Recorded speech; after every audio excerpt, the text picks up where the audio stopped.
শুভ সকাল রুনিয়া। শুভ সকাল জুবায়ের, এবং সেই সাথে শুভ সকাল আপনাদের সকলকে যারা এই মুহূর্তে দেশ এবং দেশের বাইরে থেকে যুক্ত হয়েছেন যমুনা টিভির নিয়মিত আয়োজন সকালের বাংলাদেশে। আমি রুনিয়া আছি, সাথে আমি জুবায়েরও আছি। বিরতির পর সকালের বাংলাদেশে আপনাদের সবাইকে স্বাগত। রুনিয়া আছে, সাথে আছে জুবায়ের। আপনারা নিশ্চয়ই সাথে আছেন। তবে যেই সম্ভাবনার গল্প বলবো বলেছিলাম, গল্পটা শুরুটা এভাবে করতে চাই। যেখানে আমরা অনেকেই মনে করি জীবন থেমে গেছে, সেখান থেকেও যে শুরু হতে পারে আমাদের এ পর্যায়ে যাকে পরিচয় করে দিব তিনি তার অনন্য উদাহরণ। জীবন যেখানে থামিয়ে দিয়েছে সেখান থেকে ঘুরে দাঁড়িয়ে সম্ভাবনার প্রতীক হয়ে দাঁড়িয়েছেন আরও অনেকের জন্য। স্বাভাবিক সুস্থ মানুষ আমরা যারা আছি, আমরাও সাহস করে যে পথটা পাড়ি দিতে পারি না, মোহাম্মদ হেদায়েতুল আজিজ মুন্না ঠিক তেমনটাই করে দেখাচ্ছেন। পরিচয় করাচ্ছি আমাদের আজকের অতিথির সাথে। নাম তো বলেই ফেলেছি, তিনি প্রতিষ্ঠাতা সভাপতি dream for disability foundation. Munna, স্বাগত আপনাকে এবং একই সাথে শুভ সকাল। একই সাথে শুভ সকাল আপনাকে। শুভ সকাল আপনাদের দুজনকে, আর আমাকে আজকে লাইভে আমন্ত্রণ জানানোর জন্য আপনাদেরকে ধন্যবাদ। মুন্না, খুব স্বাভাবিকভাবে যে প্রশ্নটি প্রতিদিন রুনিয়া করতে ভালোবাসে, রুনিয়া এখন করবে, সেটা হচ্ছে সকালটা কিভাবে শুরু হয়? আসলে সকাল সবসময় এই সময় খুব বেশি একটা ওঠা হয়তো না, মাঝে মধ্যে কাজ থাকলে ওঠা হয়। আর এই সকালে উঠলে আমি আসলে সকালের বাংলাদেশি প্রোগ্রামটা দেখি, অনেক ব্যক্তিদের সঙ্গে ভালো ভালো ব্যক্তিদের সঙ্গে কিছু হয়, দেখা হয়, তাদের কর্মকাণ্ড দেখা হয়। এইভাবে আসলে পরবর্তী কাজ আমার শুরু হয়, এক একদিন এক এক রকম। তার মানে হচ্ছে যে সম্ভাবনার বাংলার কথা আমরা বলি প্রতিনিয়ত, সেই সম্ভাবনাকে নিয়েই আসলে আপনার সকালটা। এবং মুন্না, আপনার মতো মানুষই আমাদের প্রতিদিন ইন্সপায়ার করে আরও একটি সকালে ঘুম, মানে ওই যে আরামের ঘুমটা ছেড়ে এসে সকালের বাংলাদেশের এই আয়োজনের সাথে যুক্ত থাকবার জন্য। মুন্না, আমরা যেটা বলছিলাম, আপনি প্রতিষ্ঠাতা সভাপতি ড্রিম ফর ডিসেবিলিটি ফাউন্ডেশন। একটু প্রথমে এই ফাউন্ডেশন নিয়ে জানতে চাইব। ডিসেবিলিটি দেখে বুঝতে পারছি শারীরিকভাবে যারা প্রতিবন্ধকতার শিকার তাদের নিয়ে আপনি কাজ করছেন, কিন্তু তারপরে একটু আপনার কাছে বিস্তারিত জানতে চাই। অ্যাকচুয়ালি আমি 2008-এ রোড অ্যাক্সিডেন্টে যখন স্পাইনাল কর্ড ইনজুর্ড হই, তারপর আমার বুকের নিচের অংশ পুরোটা প্যারালাইজড হয়ে যায়। আমি দীর্ঘদিন রোড অ্যাক্সিডেন্টের পরে কোমায় ছিলাম। তারপর আমার একটি হুইলচেয়ার জীবন আমি শুরু করি। আমি আগে হাঁটতাম পায়ে, এখন হাঁটি হুইলচেয়ারে। এইভাবে আসলে আমার দ্বিতীয় ধাপ, মানে আমি প্রথম জীবনে বলছিলাম, দ্বিতীয় জীবনে এসে এই হুইল চেয়ারে চলতে হয়। আলহামদুলিল্লাহ ভালো আছি। আমি 2013 সালে ড্রিম ফর ডিসেবিলিটি ফাউন্ডেশন নামে যে সংগঠনটি তৈরি করি, সেটা মানে আমাদের আমাদের মতোই ভাই বোন যারা শারীরিকভাবে প্রতিবন্ধী এবং অপ্রতিবন্ধী ব্যক্তিদেরকে নিয়ে এর যাত্রা শুরু হয়। তারপর একে একে আসলে আমরা অ্যাওয়ারনেস প্রোগ্রাম, অ্যাডভোকেসি, নেটওয়ার্কিং, বিভিন্ন সময় মানে আমার উদ্দেশ্যটা ছিল যে এটা যে সংগঠন করে প্রত্যেকটা প্রতিবন্ধী ব্যক্তিদেরকে সমাজের মূল স্রোতধারায় নিয়ে আসা এবং সমাজের মানুষদের ভিতরে সচেতনতা বৃদ্ধি করা এবং দৃষ্টিভঙ্গি পরিবর্তনের মাধ্যমে আমরা আমাদের প্রতিবন্ধকতাকে জয় করে এগিয়ে যেতে চাই এবং আমরা আমাদের যোগ্যতা অনুযায়ী কর্মসংস্থান থেকে শুরু করে সমাজের প্রত্যেকটা স্থানে অংশীদারিত্ব নিশ্চিত করতে চাই। এর ধারাবাহিকতাই আসলে আমার এই ড্রিম ফর ডিসেবিলিটি ধারাবাহিকভাবে কাজ করে যাচ্ছে। আমরা বেসিক্যালি স্পোর্টস এর উপরে খুব ভালো, যতটুকু কাজ করি স্পোর্টস এর উপরে কাজ করে যাচ্ছি। আপনারা জানেন যে বাংলাদেশে দুটি হুইল চেয়ার ক্রিকেট টিম আছে। এটি আমাদের dream for DDF wheel chair cricket team Bangladesh, আরেকটি টঙ্গী থেকে আছেন। এখন পর্যন্ত বাংলাদেশে কোনো স্পোর্টসের সাথে তো আসলে আপনার কাজ করা হচ্ছে, সেটা আমরা জানি, কিন্তু এই মুহূর্তে যেটা আমরা জানি যে সার্বিক পরিস্থিতিটা একটু অন্যরকম হয়ে গেছে, যেটা আগে হয়তো আমরা ফিজিক্যালি গিয়ে করতে পারতাম, সেটা এখন আমরা করতে পারছি না বাস্তবতার কারণে। এই করোনাকালীন টাইমেও কিন্তু আপনাদের অন্যান্য কাজ কিন্তু মানে হ্যাঁ আপনারা করে যাচ্ছেন, সেগুলো কিভাবে সম্ভব করলেন? আমরা জানি আপনারা 3,000 মানুষের মধ্যে 3,500-এর বেশি মানুষকে খাদ্য সহায়তা দিয়েছেন এই সংকটের সময়। তো এইটার আয়োজনটা আসলে কিভাবে করেন এবং এই যে পুরো সহায়তা, এই পুরো ব্যাপারটাকে আসলে যদি একটু আমাদেরকে বুঝিয়ে বলেন। আচ্ছা, আমাদের হচ্ছে কি, এই যে করোনার সময় আমি নিজে ফ্রন্ট লাইনে থেকে কাজ করেছি এবং আমি 3,500-এর উপরে প্রতিবন্ধী ব্যক্তিদের কাছে যেতে সক্ষম হয়েছি এবং একবার না 4 দফায় আমরা খাদ্যদ্রব্য দিয়েছি। এই খাদ্যদ্রব্য আসলে সংগ্রহ করেছি বিভিন্ন সরকারি এবং বেসরকারি সংস্থা থেকে।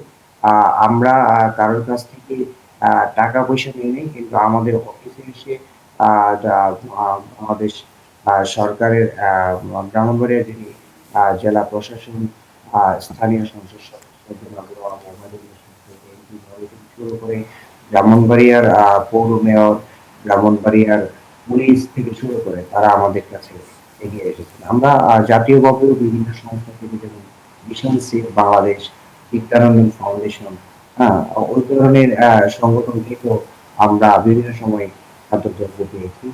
ওইগুলো আমরা আমাদের নিজ দায়িত্বে আমরা প্রতিবন্ধী ব্যক্তিদের কখনো আমরা বাড়িতে গিয়ে পৌঁছে দিয়েছি, কখনো আমরা মাঠে নিয়ে এসেছি এবং আমরা বিভিন্নভাবে বিভিন্ন কায়দায় ওদের ঘরে, ঘরে পৌঁছে দিতে সক্ষম হয়েছে। আপনারা জানেন যে প্রতিবন্ধী ব্যক্তিরা কিন্তু এমনিতেই আ শারীরিকভাবে একটি সমস্যায় থাকে এবং COVID-19 এ আমরা অবশ্যই আ অনেক বড় চ্যালেঞ্জের ভিতরে আছি, এখন পর্যন্ত আছি। আ আল্লাহ তাআলার অশেষ রহমতে আমরা আমাদের বা মানে স্বাভাবিক জীবনযাপনই রিস্কের ভিতরেও স্বাভাবিক জীবনযাপন করে যাচ্ছি। আজিজ মুন্না, আপনি কথা বলতে গিয়ে এক পর্যায়ে বলেছেন আপনার দুপায়ের জীবন ছিল, এখন হুইল চেয়ারে চলেন। আমি আপনার শোনা কথা থেকে বা আপনাকে জানবার থেকে এতটুকু শুধু বলতে চাই, আমি জানি আমার সাথে দর্শকরাও একমত হবেন, আপনার হুইল চেয়ারে দুপা থেকে হুইল চেয়ার আসার পরে মনোবল এক বিন্দু কমেনি, বরঞ্চ বেড়েছে। আপনার জীবনটাকে হয়তো উপলব্ধি করতে সহায়তা করেছে আপনার জীবনের এই বাস্তবতা। তাতে করে এই যে সংকটপূর্ণ সময়ে যারা শারীরিকভাবে প্রতিবন্ধকতার শিকার, তাদের পাশে এসে আপনি দাঁড়িয়েছেন এবং বলছেন সমাজের বিভিন্ন জায়গা থেকে আপনি রেসপন্স পেয়েছেন, যার রিফ্লেকশনটা আপনাদের এই ৩,৫০০-এর বেশি মানুষকে ৪ দফায় খাদ্য সহায়তা দেয়া এবং তাদেরকে বিভিন্ন ধরনের সাপোর্ট আপনারা দিয়ে গেছেন। খেলার কথা বলছিলেন, আমরা জানি বাংলাদেশে একটি ক্রিকেট দল আছে যারা শারীরিক প্রতিবন্ধকতার শিকার, কিন্তু স্বাভাবিকভাবেই বিগত দিনগুলোতে তারা সুনাম অর্জন করেছে। আপনি স্পোর্টসের কথা বলছেন, স্পোর্টস নিয়ে আপনাদের ভাবনার কথাগুলো জানতে চাই একটু। স্পোর্টস নিয়ে আসলে আমরা ২০১৭ সালে যখন আ ভারতের দিল্লির মাটিতে খেলতে যাই, তারপর ওইখানে আমরা জয়লাভ করি হুইলচেয়ার ক্রিকেটে। আমরা বিভিন্ন সময় ব্রাহ্মণবাড়িয়া জেলা স্টেডিয়ামে খেলার আয়োজন করি। আমরা ঢাকা ইউনিভার্সিটি জগন্নাথ হল মাঠে ২০১৮ সালে ভারত থেকে একটি ক্রিকেট টিম এনে আমরা ওইখানে খেলাধুলার আয়োজন করি। আমরা ত্রিদেশীয় সিরিজে অংশগ্রহণ করি ২০১৯ এ এপ্রিলে। ক্রিকেট নিয়ে এসে আসলেই স্পোর্টসটা নিয়ে একটি উদ্দেশ্য হলো যে স্পোর্টস স্পেশালি ক্রিকেট মানুষের দৃষ্টিতে আসতে খুব বেশি সহযোগিতা করে। ক্রিকেট অত্যন্ত জনপ্রিয় খেলা। আ আমরা চাই যে প্রতিবন্ধী ব্যক্তিরা সাকিব তামিমদের মতো আ লাল সবুজের পতাকা বারবারই তুলে ধরুক এবং আমরা যে পারি, আমরা ঠিক সাকিব তামিমরা খেলে পায়ে আর আমরা খেলি হুইল চেয়ারে। কিন্তু প্রত্যেকটা খেলাই একেবারেই ব্যাট, ডিউস বল থেকে শুরু করে প্রত্যেকটা একেবারে সিমিলার। ওই জায়গাটায় আমার আসলেই স্পোর্টস নিয়ে আমার একটি একাডেমি করার বা পরিকল্পনা চলছে এবং আবাসিক একাডেমি, এখানে প্রতিবন্ধী ব্যক্তিরা থাকবেন এবং ক্রিকেট খেলাধুলা করবেন। আমাদের সংসদ সদস্য উনি আমাকে সহযোগিতা করবেন এবং ভবিষ্যতে আমার অবশ্যই সবসময় দাবি বাংলাদেশে ডেফদের ক্রিকেট টিম আছেন, এরপরে দৃষ্টি প্রতিবন্ধী ব্যক্তিদের আছেন, আমাদের শারীরিক প্রতিবন্ধী এবং হুইল চেয়ার ক্রিকেট যারা আছেন। ইতিমধ্যে বাংলাদেশ ক্রিকেট বোর্ড একটি উইংস খুলেছেন ডিসেবল পিপলদের জন্য। আমার বিশ্বাস যে ফিউচারে আমরা যারা অর্গানাইজেশন ওয়েতে অর্গানাইজেশনালি যে ক্রিকেট টিমগুলা পরিচালনা করছি, একদিন এটি জাতীয় ক্রিকেট টিম হবে এবং সবাইকে বাংলাদেশ ক্রিকেট বোর্ডের অধীনস্থে এনে এবং তারা তাদের বা ভালো একটা পজিশন পাবে। এটি আমার আসলেই দাবি। আমি সবসময়ই দাবি করে এসছি এবং আমি যখন ২০১৯ এ এসে আ বা সফল প্রতিবন্ধী ব্যক্তি হিসেবে মাননীয় প্রধানমন্ত্রীর কাছ থেকে পুরস্কার গ্রহণ করি, জাতীয় পুরস্কারটি গ্রহণ করি। তখনও আমার এই দাবিটি ছিল। কারণ আমি আজকে প্রধানমন্ত্রী পুরস্কার পাই, আমি আজকে আন্তর্জাতিক অ্যাওয়ার্ডে ভূষিত হই। সবকিছুই হচ্ছে আজকে যারা সমগ্র বাংলাদেশে আমাদের প্রতিবন্ধী ভাই ও বোনেরা, তাদেরকে অবশ্যই আজকের এই সকালের বাংলাদেশের মাধ্যমে তাদের প্রতি আমার সেলুট রইলো এবং তাদের কারণেই আজকে এখানে আমার কথা বলা। আমার বিশ্বাস যে আমরা স্পোর্টস এর মাধ্যমে মানুষের দৃষ্টিতে এসে এই সমাজের মূল স্রোতের দ্বারায় আসতে সক্ষম হব।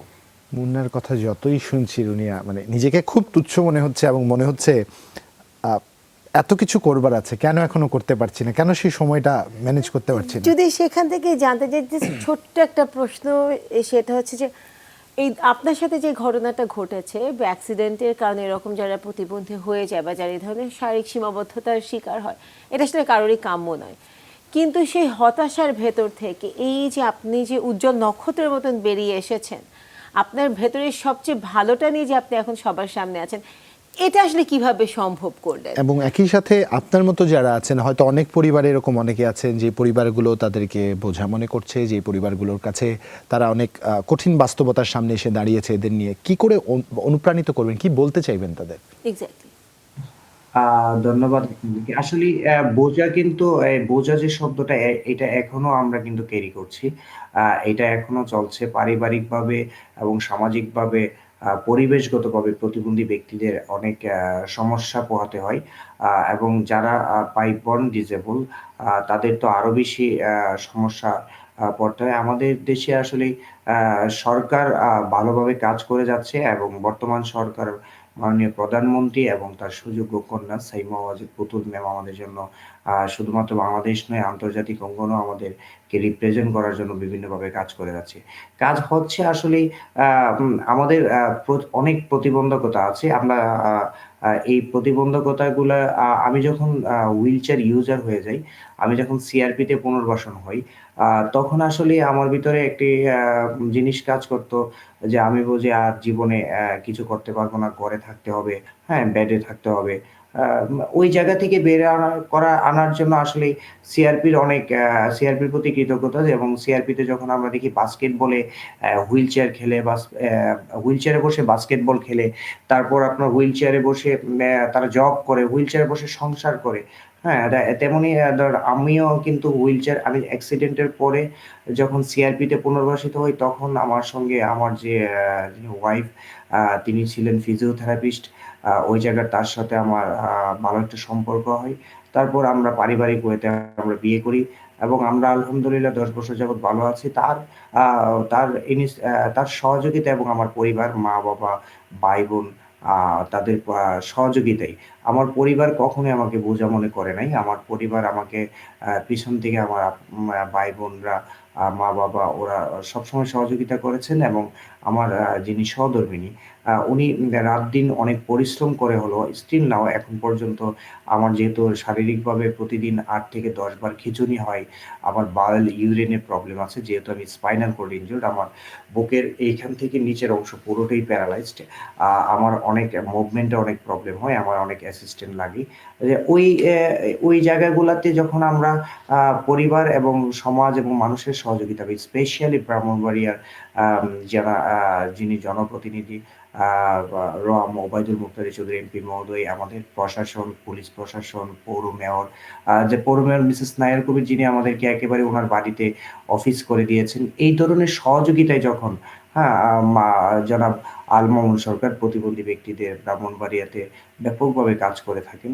প্রত্যেকটা মানুষের এবং আমাদের যিনি উপদেষ্টা মণ্ডলীর সম্মানিত সদস্যগণ এবং প্রতিবন্ধী ভাইয়েরা, যখন তারা সবাই এগিয়ে আসে, আসলেই আমি মনে করি আরকি, মানে আমার ক্ষেত্রে আমি মনে করি আমার ওই জীবন থেকে এই জীবনের অনেক বেশি সফলতা। ওই জীবনটা মানে অ্যাক্সিডেন্টের আগে থেকে এখনের সফলতাটা অনেক বেশি, আলহামদুলিল্লাহ। আমি এই জীবনেও অনেক সুখী আছি।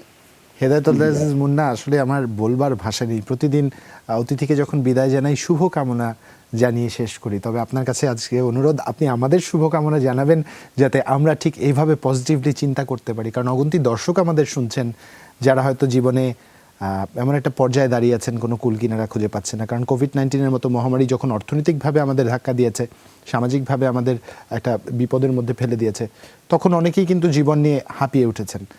তাদেরকে আপনি শুভকামনা জানাবেন, আপনার এই কথাগুলো তাদের কাছে পৌঁছানো দরকার, যে জীবন থেমে যায় না, যে কোনোখান থেকেই ঘুরে দাঁড়িয়ে জীবনটাকে শুরু করা যায় এবং জয়ী হওয়া যায়। অসংখ্য ধন্যবাদ অনুপ্রাণিত করবার জন্য। আসলে জীবন নামেই হচ্ছে মানে চলমান ধারা হচ্ছে জীবন, আজ এবং জীবন আসলে সুন্দর। আজ সকালে রুনিয়া অনুমান করিনি যে দিনের শুরুটা এত ইন্সপায়ারিং একজন মানুষের সাথে আমার কথা হবে, এমন একজন মানুষ আমাকে ইন্সপায়ার করবে, যার প্রভাব হয়তো নেক্সট ডেইজগুলোতে আমার উপর পড়বে। তাহলে এই ভাবনাটা এই মুহূর্তে ধরে রেখে আমরা নিচে ছোট্ট একটা বিরতি, ফিরছি এক্ষুনি। সাথেই থাকুন।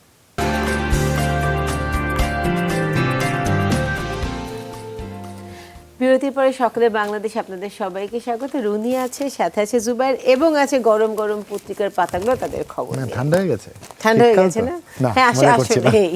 জাতীয় দৈনিকের শিরোনামগুলো আপনাদের পড়ে শোনাতে চাই। যুগান্তরের একটি সংখ্যা আমার হাতে আছে। যুগান্তরের প্রথম পাতার মূল শিরোনাম পড়ব। খসড়া মানতে নারাজ পেশাজীবীরা। খসড়া ড্যাপের প্রসঙ্গে এখানে প্রতিবেদন করা হয়েছে। খসড়া ড্যাপ মানতে নারাজ পেশাজীবীরা। বলা হয়েছে অনেক প্রশ্নের যৌক্তিক সমাধান ছাড়া সুফল মিলবে না, বিশেষজ্ঞদের অভিমত। অংশীজনদের মতামত গ্রহণ করেই ড্যাপ চূড়ান্ত করা হবে, গণপূর্ত সচিবের এই মন্তব্য। আইনি লড়াইয়ে আবারও ধাক্কা খেলেন ট্রাম্প, পেনসিলভেনিয়াও হারলেন। একই সাথে বাঘিনী জয়ার শাবকটি সংকটাপন্ন চট্টগ্রাম চিড়িয়াখানায়। আমরা এখানে একটি ব্যাঘ্র শাবক ছানাকে দেখতে পাচ্ছি, বাঘের ছানাকে দেখতে পাচ্ছি। প্রথম ধাপে আওয়ামী লীগের প্রার্থী চূড়ান্ত। পৌরসভায় বিদ্রোহীরা মনোনয়ন পাবে না। 25 পৌরসভায় বাদ পড়লেন 9 মেয়র। গত নির্বাচনে বিজয়ী 2 বিদ্রোহী প্রার্থীকে মনোনয়ন দেওয়া হয়নি। ঢাকা সিলেট চেয়ারম্যান পরামর্শকেই ব্যয় হবে 325 কোটি টাকা। ভ্যাকসিনের সংশয় কাটছে না। করোনা থেকে সুরক্ষায় স্বাস্থ্যবিধি মানতে হবে। কাগজ সংকটে বিঘ্নিত বিনামূল্যে বই মুদ্রণ। করোনায় আমদানি বাণিজ্যে নেতিবাচক প্রভাব। সংক্রমণের দ্বিতীয় ঢেউ। নার্কোটিক্সের ডোপ টেস্ট ল্যাব হচ্ছে 19 জেলায়। শেষ পাতায় চলে যেতে চাই অন্য প্রসঙ্গের সাথে। এখানে লালকালিতে শিরোনাম হয়েছে বাংলাদেশিদের অর্থ পাচার প্রসঙ্গে। বিদেশের সম্পদের খোঁজে তৎপর বিভিন্ন সংস্থা। পাচার রোধে রাজনৈতিক সদিচ্ছা জরুরি, ডক্টর দেবপ্রিয়র মন্তব্য। 28 ঘটনার অধিকাংশই সরকারি চাকরিজীবী। এই ছিল রুনি আমার কাছে যুগান্তর থেকে। অসংখ্য ধন্যবাদ জুবাইর। ঠিক আমি সেভাবেই খবর শুরু করতে চাই। আমার হাতে আছে সমকালের পাতা। সমকালে যেটাকে তারা বক্স করে ছেপেছেন সেটা হচ্ছে সামান্য কর্মচারীর এত সম্পদ। 7 তলা বাড়ি সহ একাধিক প্লট, ফ্ল্যাট এবং দোকান, এবং কর্মচারী হচ্ছেন মিরপুর পরিবার পরিকল্পনা অধিদপ্তরের কর্মচারী আখতারুজ্জামানের 7 তলা বাড়ির এখানে ছবি দেওয়া হয়েছে। তার পাশাপাশি করোনা নিয়ে যে খবর সেটা হচ্ছে অক্সফোর্ডের টিকার কার্যকারিতা নিয়ে প্রশ্ন, সরকার দোলাচলে, এবং বলা হয়েছে টিকা প্রাপ্তি নিয়ে অন্য কোনো দেশের সঙ্গেও দৃশ্যমান কোনো উদ্যোগ নেই। এবং প্রধানমন্ত্রী বলেছেন কোন্দল সৃষ্টি করলে দলীয় মনোনয়ন নয়, এবং যে কারণে ধরা খেলেন গোল্ডেন মানিক সেটারও একটা খবর দেওয়া হয়েছে। ডিবির হেফাজতে চলছে জিজ্ঞাসাবাদ। এবং ম্যারাডোনাকে নিয়ে যে খবরটি আজকে ছাপা হয়েছে সেটা হচ্ছে $90 মিলিয়ন সম্পদ রেখে গেছেন ম্যারাডোনা। যদি শেষের পাতায় চলে যাই, সেখানে যে খবর আছে, 2টি ইন্টারেস্টিং খবর। একটা হচ্ছে করোনা যুদ্ধে চিকিৎসকের পাশে রোবট, এবং তার পাশাপাশি শিক্ষক দম্পতির উদ্যোগ পেনশনের টাকায় পাঠাগার। এই ছিল আমার হাতে সমকাল থেকে বেশ কিছু খবর। একটি সংখ্যা আমার হাতে আছে, যার প্রথম পাতায় একটি ছবিও আছে। ছবির নিচে খুব সুন্দর একটা ক্যাপশনও আছে। তবে সেই ক্যাপশনে চোখ না দিয়ে যেই বাস্তবতায় চোখ রাখতে চাই তা হচ্ছে no payment for most frontliners, COVID compensation for government staff. In absence of a proper list of recipients, Finance Ministry remains cautious in disbursement. Official apparent misuse of COVID positive certificate. Frontliners to get quarantine allowance. Death after BSMMU surgery, 2 years gone just to file case. 36 more died, 1,908 infected. Rape victims suffer as justice delayed. Disposal of rape case within 180 days still remains a far cry. Conflict looms as Trump exits. Ex-CIA chief warns of lethal relation. Killing of Iranian scientists. Radical fussing over Bangabandhu sculpture, says Ubaidul Qadir. শেষ পাতায় চলে যেতে চাই অন্যান্য প্রসঙ্গের সাথে। Amphan still taking its toll 6 months after the cyclone. Village in Shatkhira, Khulna remain in under as WDB yet to repair damaged embankments. PM to lay foundations stone today. Rail bridge over Jamuna. এই ছিল আমার কাছে রুনিয়া।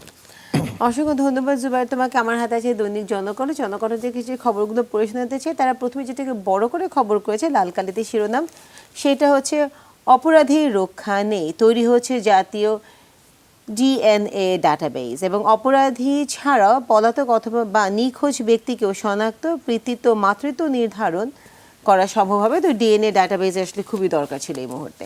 তার পাশাপাশি যে খবরগুলো আছে তার হচ্ছে বাবু নগরীর বক্তব্য রাষ্ট্রদ্রোহিতার সামিল, এবং তার পাশে আরও যে খবর আছে সেটা হচ্ছে শুরু হচ্ছে যমুনায় পৃথক রেল সেতু নির্মাণের কাজ, এবং শেষের দিকে তারা যে খবরগুলো নিয়েছেন তার মধ্যে একটা হচ্ছে ভেরি ইম্পর্টেন্ট, পড়ে দেখতে পারেন, সড়ক আইন নিয়ে। সেটা হচ্ছে 10টি ধারা নিয়ে নানা বিপত্তি।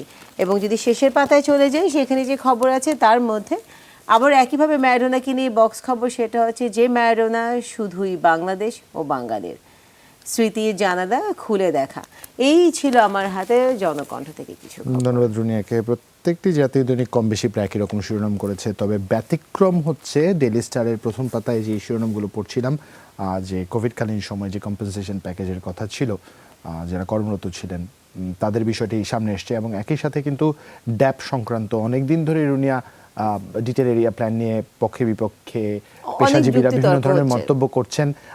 একটা সফল সমাপ্তির পথে এগোবে, এটাই আমাদের প্রত্যাশা। যাই হোক, সেই প্রত্যাশা রেখে আমাদের আয়োজনে আরও একটা বিরতিতে যাচ্ছি, ফিরছে এক্ষুনি, সাথেই থাকুন। বিরতির পর সকালের বাংলাদেশ আপনাদের সবাইকে স্বাগত। রুনি আছে এবং জুবাইর অপেক্ষা করছে ওয়েদার আপডেট নিয়ে ওয়েদার স্টুডিওতে। যুক্ত হচ্ছে জুবাইরের সাথে। রুনিয়া, যে বিষয়টি আসলে ওয়েদারের সম্বন্ধে এই মুহূর্তে জানাটা খুব বেশি জরুরি, তা হচ্ছে আংশিক মেঘলা আকাশ সহ সারা দেশের আবহাওয়া কিন্তু প্রধানত শুষ্ক থাকবার সম্ভাবনা রয়েছে। সারা দেশের রাতের তাপমাত্রা 1 থেকে 2 ডিগ্রি সেলসিয়াস বৃদ্ধি পেতে পারে এবং দিনের তাপমাত্রা প্রায় অপরিবর্তিত থাকবার সম্ভাবনা রয়েছে। বাতাসের গতির দিকে যদি তাকাই আমরা, তবে আমরা দেখতে পাবো তা দক্ষিণ পশ্চিম দিক থেকে ঘন্টায় প্রায় 10 থেকে 15 কিলোমিটার হওয়ার একটা সম্ভাবনার কথা জানা যাচ্ছে। এবং গতকাল সর্বোচ্চ তাপমাত্রা ছিল কিন্তু কক্সবাজারে, যা ছিল 30.8 ডিগ্রি সেলসিয়াস, এবং সর্বনিম্ন তাপমাত্রা ছিল তেঁতুলিয়া, যা ছিল 10.6 ডিগ্রি সেলসিয়াস। এবং আগামীকাল সূর্যোদয়ের সম্ভাবনা রয়েছে 6:21 এবং আজ সূর্য অস্ত যাচ্ছে 5:11। এবার একটু বিভাগীয় শহরগুলোর দিকে চোখ রাখতে চাই। ঢাকায় যদি আমরা তাকাই, দেখব ঢাকায় সর্বোচ্চ তাপমাত্রা থাকবার সম্ভাবনা রয়েছে 29.3 এবং সর্বনিম্ন 16.1 ডিগ্রি সেলসিয়াস। পরবর্তী বিভাগ বন্দরনগর চট্টগ্রাম, সর্বোচ্চ তাপমাত্রা সেখানে 29.4 এবং সর্বনিম্ন 16.4 ডিগ্রি সেলসিয়াস থাকবার সম্ভাবনার কথা দেখা যাচ্ছে। রাজশাহী নগরীর দিকে যদি চোখ রাখে, দেখব সর্বোচ্চ তাপমাত্রা 29 ডিগ্রি সেলসিয়াস এবং সর্বনিম্ন 15 ডিগ্রি সেলসিয়াস হবার একটা সম্ভাবনা রয়েছে। রংপুরে 27 সর্বোচ্চ, সর্বনিম্ন 15.5 ডিগ্রি সেলসিয়াস থাকবার সম্ভাবনা রয়েছে। পরবর্তী বিভাগ ময়মনসিংহ, যেখানে সর্বোচ্চ 28.2 ডিগ্রি সেলসিয়াস এবং সর্বনিম্ন তাপমাত্রা 13.8 ডিগ্রি সেলসিয়াস আমরা দেখতে পাচ্ছি। এখানে যে বিষয়টি দর্শক লক্ষণীয়, দিনের সর্বোচ্চ এবং সর্বনিম্ন তাপমাত্রার যে তারতম্য, তা কিন্তু স্বাভাবিকভাবে আপনাদের বয়কনিষ্ঠ এবং বয়োজ্যেষ্ঠদের একটি শারীরিক অস্বস্তির মধ্যে ফেলে দিতে পারে। এবং যেহেতু আমরা একটি মহামারী সময় পার করছি, এই বিষয়গুলো সম্বন্ধে কিন্তু আমাদের সবার সচেতন থাকতে হবে। খুলনার দিকে যদি আমরা চোখ রাখি, সেখানে দেখতে পাবো সর্বোচ্চ তাপমাত্রা 27.6 ডিগ্রি সেলসিয়াস এবং সর্বনিম্ন 15.5 ডিগ্রি সেলসিয়াস আজ থাকবার সম্ভাবনা রয়েছে। বরিশালে সর্বোচ্চ তাপমাত্রা 27.8, সর্বনিম্ন 14.2 ডিগ্রি সেলসিয়াস এবং সর্বশেষ বিভাগ প্রিয়নগরী সিলেটে আজ সর্বোচ্চ তাপমাত্রা থাকবার সম্ভাবনা রয়েছে 28.2 ডিগ্রি সেলসিয়াস এবং সর্বনিম্ন 15.7 ডিগ্রি সেলসিয়াস। সর্বোচ্চ সর্বনিম্ন তাপমাত্রার এই তারতম্যটা কিন্তু মাথায় রাখতে হবে। দিনের শুরুতে যারা বাড়ি যাচ্ছেন কিংবা অনেক রাতে যারা ফিরবেন, তারা এই প্রস্তুতিটা নিয়ে ফিরবেন, যাতে এই পরিবর্তিত তাপমাত্রা আপনাদের শারীরিক অস্বস্তির মধ্যে না ফেলে। অসংখ্য ধন্যবাদ জুবাইর খান। এক তো ঠান্ডা যেহেতু চলেই এসেছে, তার পাশাপাশি করোনার প্রকোপও বাড়তে পারে, বলা হচ্ছে সেকেন্ড ফেজ আসবে। কিন্তু যেটার জন্য আমাদেরকে প্রস্তুত থাকতে হবে সেটা হচ্ছে আমাদের এই বিপদ যেন আমরা অতিক্রম করতে পারি, সেটার জন্য আমাদেরকে শারীরিক এবং মানসিকভাবে প্রস্তুতি নিয়ে নিতে হবে। এবং আপনারা যদি কোথাও ঘুরতে যেতে চান, এই অবকাশ নিতে চান, তাহলে সেটাও কিন্তু করে ফেলতে পারেন, শুধু প্ল্যানিংটা দরকার। আপনাদেরকে জানিয়ে দিচ্ছে এরকম একটা জায়গার খবর যেখান থেকে সহজেই ঘুরে আসতে পারেন। সেটা হচ্ছে শেরপুরের ঝিনাইগাছি উপজেলার গারো পাহাড়ের গজনীতে অবস্থিত ঐতিহ্যবাহী 400 বছরের বটগাছ। এই বটগাছকে ঘিরেই গড়ে উঠেছে শেরপুরের অন্যতম পর্যটন কেন্দ্র গজনী অবকাশ, যেখানে সারা বছরই ভ্রমণ পিপাসুরা সৌন্দর্য উপভোগ করতে আসে। ওই বটগাছই এখন সবার দৃষ্টি কাড়ছে 72টি মৌচাকের কারণে। স্থানীয় অধিবাসীরা জানান, কবে এই বটগাছ ওখানে উঠেছিল তা কারোরই জানা নেই। সবারই ধারণা করে থাকে এই বটগাছের বয়স অন্তত 400 বছরের বেশি হবে। বয়সের ভারে এক যুগ আগে গাছের অর্ধেক ভেঙে গেছে। অর্ধেক ভাঙা বটগাছের আগাগোড়ায় 72টি মৌচাক রয়েছে। গোড়া থেকে শুরু হয়ে মগডাল পর্যন্ত চাক বেঁধে নির্বিঘ্নে বাস করছে মৌমাছির দল। মৌমাছির গুঞ্জনে পুরো এলাকা মুখরিত। এটি দেখার জন্য প্রতিদিনই গজনী অবকাশ কেন্দ্রে উৎসুক মানুষ এসে থাকে। দর্শনার্থীরা বলেছেন, এমন দৃশ্য প্রকৃতির একটি বিশেষ খেয়াল।